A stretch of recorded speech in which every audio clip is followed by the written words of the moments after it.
তোকে বড় বোন তার পছন্দের ছেলেরে বিয়ে করে এই বাড়ি থেকে চলে যাইবো। তোরা খাবি কি, থাকবি কেমনে, চলবি কি দিয়ে? আর এক তুই যে কোনো হারে কাজ কাম খুঁজে ন, যদি কোনো কাজ না পাস তাহলে রিক্সা চালা। আর মেঘলা তুই যারে পাস বুকা সুকা বলদ গাদা তার বিয়ে করে দিয়ে চলে যা। আর হইলাম তো শুধু আমি মাইসের বাসায় কাম করুক আর নাহলে ভিক্ষা করুক। মা তুমি শান্ত হও একটু। আরিয়ান, মেঘলা, যা তোরা তোদের ঘরে যা। কি হলো, দাঁড়িয়ে আছিস কেন? যা।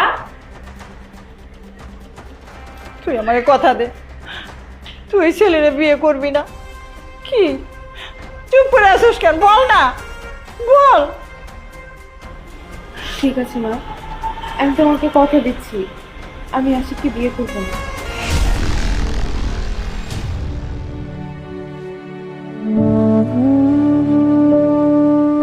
চলো না আমরা পালিয়ে যাই।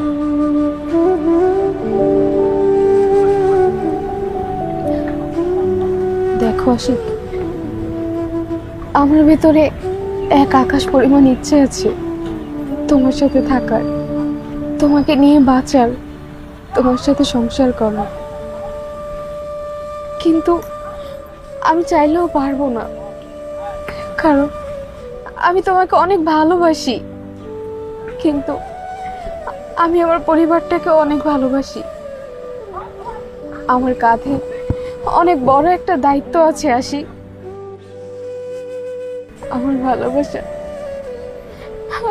ভালোবাসা আমার দায়িত্বের কাছে হেরে গেছে।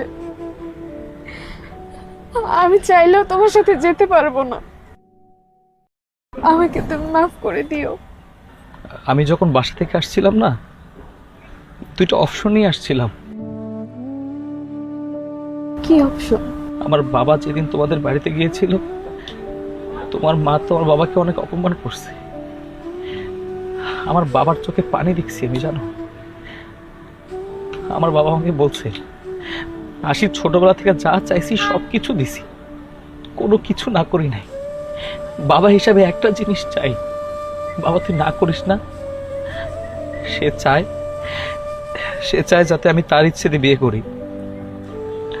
আমি ভেবেছিলাম কি জানো, আমি যদি তোমাকে পালিয়ে যাওয়ার কথা বলি তুমি শুনবা, তুমি আমার হাত ধরে পালিয়ে যাবা। কিন্তু না,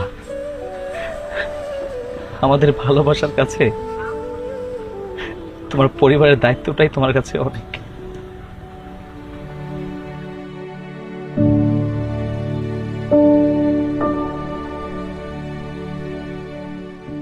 কি এটা?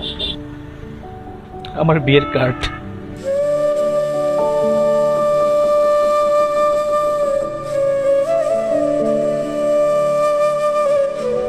ভালো থেকো।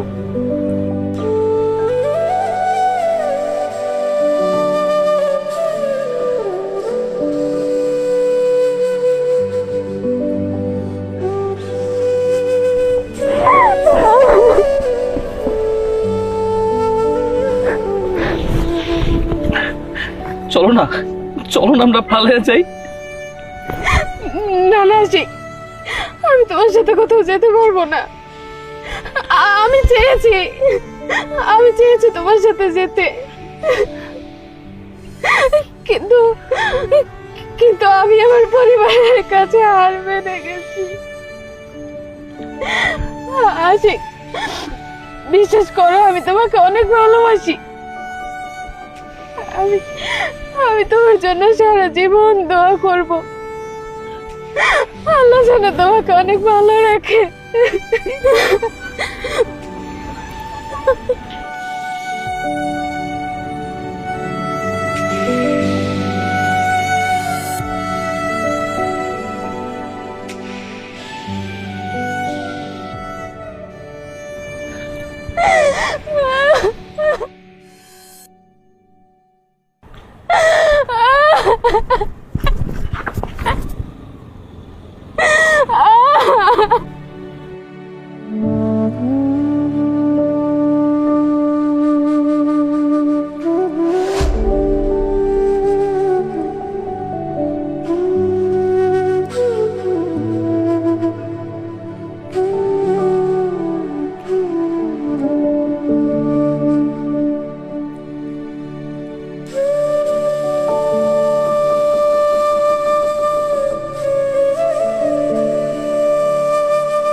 আব্বু, তুই এখানে বসে কান্নাকাটি করতেছিস কেন?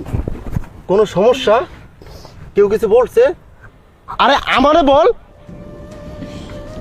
না রে ভাই, কিছুই হয়নি। ঠিক আছে, তাহলে চল। ঠিক আছে।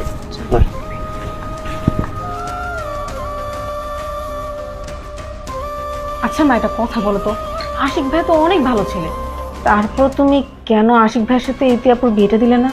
আরে বোকা, ইতির যদি বিয়ে হয়ে যায় তাহলে ওর চাকরির টাকা, ওর টিউশনির টাকা সব ওর শ্বশুরবাড়ির লোকেরা নেবে। ও দিতে চাইলেও দিতে পারবে না, তখন আমাদের সংসার চলবে কি দিয়া?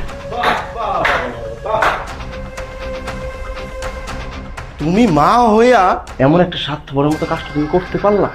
আমি আর মেঘলা যেমন তোমার সন্তান, ইতিহাস তো তোমার সন্তান, তুমি মা হইয়া কেমনি এমন একটা স্বার্থপরের মতো কাজটা করতে পারলা? আরে তুই আসতে বল, ইতি বাসায় আছে, ও শুনতে পারলে কষ্ট পাবে। তার শোনা দরকার। ইতিহাবু, ইতিহাবু, চুপ করো। এই ইতিহাবু, কি ব্যাপার, ডাকছিস কেন? তুই জানিস মা তোর সাথে কি করছে? আরে মা ইচ্ছা কইরাই আশিক ভাইয়ের লাগে তোর লাগে বিয়ে দেয় নাই। কেন দেয় না জানো? কারণ ওই যে তুই টাকা ইনকাম করো, একবার যদি বিয়ে হয়ে যায় তখন তার টাকা পাইবো না, সংসার চলবো কিভাবে? সেই কারণে ইচ্ছা কইরা চালাকি করে এই বিয়েটা ভাঙিয়ে দিচ্ছে। চুপ কর আরিয়ান, মাকে নিয়ে এসব কথা বলিস না। কেন চুপ করো? যেটাও না আমি সেটা বলুমি। তুই এক কাজ কর, তুই আমার সাথে চল, আমি আশিক ভাইয়ের বাড়ি দিলাম, দরকার হলে তার পায়ে ধরুম, তার বাবার পায়ে ধরুম, তারপর তোর আমি এত কষ্ট থাকতে দিম না। আমি আশিক ভাইয়ের লগে তোরে বিয়ে দিম, দুই কেরাই আটকায়। লাভ নাই, আশিকের গতকালকে বিয়ে হয়ে গেছে। আশিক ভাইয়ের বিয়ে হয়ে গেছে? হ্যাঁ। আচ্ছা, আমার অফিসের সময় হয়ে যাচ্ছে, আমি আসি।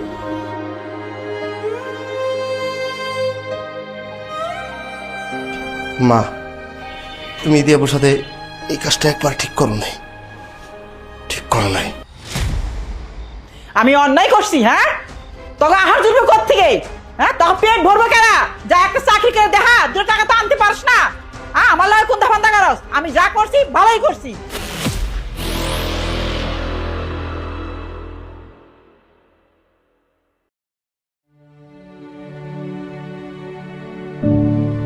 আপনার বয়স কত? আমার বয়স 37। আপনার ভাই তো বললো আপনার বয়স নাকি 26-27। মিথ্যে বলেছে। মিথ্যা বলছে কেন? আসলে আমার বয়স বেশি বলে আমার বিয়ে হচ্ছে না, আর আমার ভাই চায় যে আমি বিয়ে করি, সংসার করি, সুখী হই। আমার বয়স বেশি বলে কেউ পছন্দ করে না, বয়সের কথা শুনলে সবাই ফিরে চলে যায়। তাই আমার ভাই ছেলে পক্ষকে আমার বয়সটা একটু কমিয়ে বলে। বুঝছি, বাট আপনি এতদিন বিয়ে করেননি কেন? আসলে পরিবারের দায়িত্ব পালন করতে গিয়ে সময় সুযোগ কোনোটাই হয়ে ওঠেনি। কিছু মনে করবেন না, আপনার বয়স আমার থেকে অনেক বেশি, আমার পক্ষে আপনাকে বিয়ে করাটা সম্ভব না, আর কোনো সিঙ্গেল ছেলেও আপনাকে বিয়ে করবে না। আচ্ছা, একটা পরামর্শ দিই, বউ মারা গেছে বা ডিভোর্সি হয়ে গেছে এরকম মধ্যবয়সী কোনো একটা ছেলেকে ধরে বিয়ে করে ফেলেন, তারা হয়তো আপনাকে বিয়ে করতে রাজি হতে পারে, কিন্তু আমাদের মতো সিঙ্গেল ছেলে আপনাকে বিয়ে করবে না। সরি। আপনার পরামর্শের জন্য ধন্যবাদ। তাহলে এখন আমি যাই।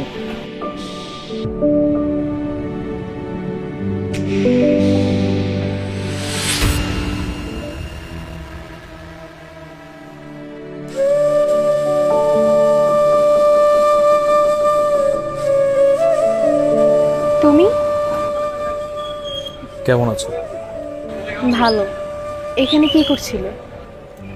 আমার মেয়ের 11তম জন্মদিন ছিল, ওর জন্য গিফট কিনলাম। তোমাকে ইনভাইট রইল, এসো, খুশি হব। 12 বছর আগে যদি আমি তোমার সাথে চলে যেতাম, তাহলে সেই মেয়ের মা আজকে আমি হতাম, সেই সংসারটা আজকে আমার হতো। যেই সংসার আর যেই মেয়ে আমার হয়নি, সেই সংসার আর সেই মেয়েকে দেখলে আমার অনেক আফসোস হবে। তাই আমি যেতে পারলাম না। তবে হ্যাঁ, তোমার মেয়ের জন্য দোয়া রইল।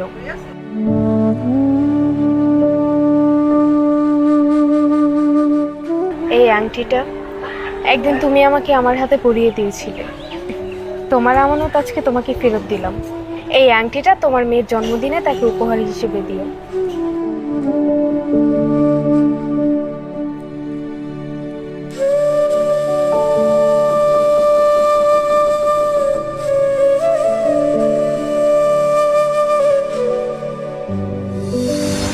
তুই আমারে মাফ কইরা দে।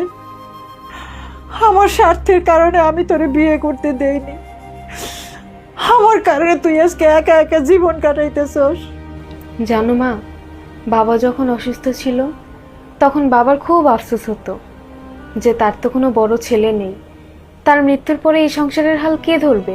আমি আমার বাবা মারা যাবার সময় তাকে কথা দিয়েছিলাম যে বাবা তুমি কোনো চিন্তা করো না, তোমার একটা বড় ছেলে নেই তাতে কি হয়েছে, এই যে আমি তো তোমার বড় মেয়ে আছি, আমি এই সংসারের হাল ধরবো।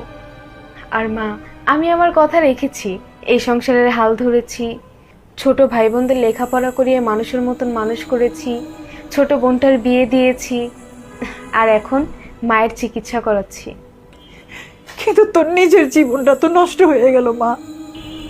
মা, আমার মতো হাজার হাজার মধ্যবিত্ত পরিবারের বড় ছেলে আর বড় মেয়েরা শুধুমাত্র পরিবারের জন্য তাদের সুখ, তাদের চাওয়া পাওয়া, তাদের আশা আকাঙ্ক্ষা আর তাদের ভালোবাসা বিসর্জন দেয় শুধুমাত্র পরিবারের বাকি মানুষগুলো যেন ভালো থাকে, সুখে থাকে, বাবা মায়েরা যেন সুখে থাকে, ভাই বোনদের স্বপ্ন যেন পূরণ হয়।